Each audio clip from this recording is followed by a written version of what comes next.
কর্মসূচি এই রাজ্যে 10ই জানুয়ারি থেকে শুরু হয়েছিল এবং এই কর্মসূচিতে রাজ্যের একটা বিরাট অংশের গরিব মানুষকে আমরা সামিল করেছি।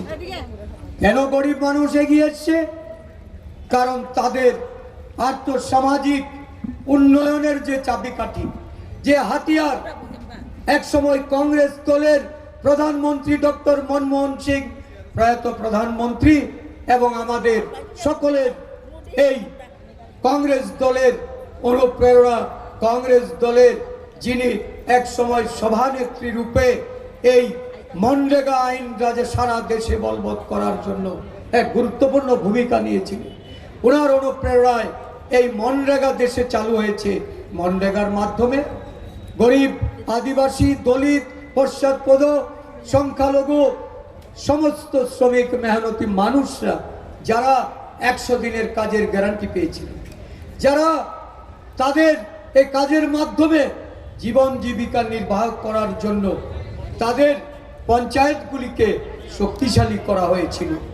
রাজ্যের প্রতিও কেন্দ্রীয় সরকার যে দায়িত্ব পালন করেছিল, 100% মজুরি প্রদান করে মনরেগা, তাদের সম্পদের 90% প্রদান করে যে নিশ্চয়তা প্রদান করেছিল, আজকে এই বিজেপি সরকার কেন্দ্রে ক্ষমতাসীন হয়ে ধীরে ধীরে মনরেগাকে যেমন দুর্বল করতে চেয়েছে এবং একটা সময়ে এসে মনরেগাকে টুটি চেপে ধরেছে।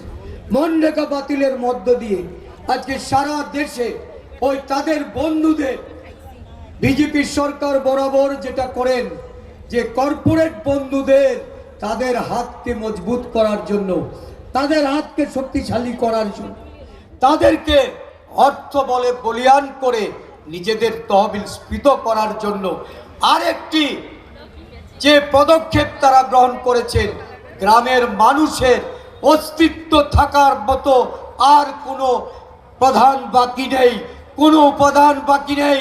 আজকে মানুষ 80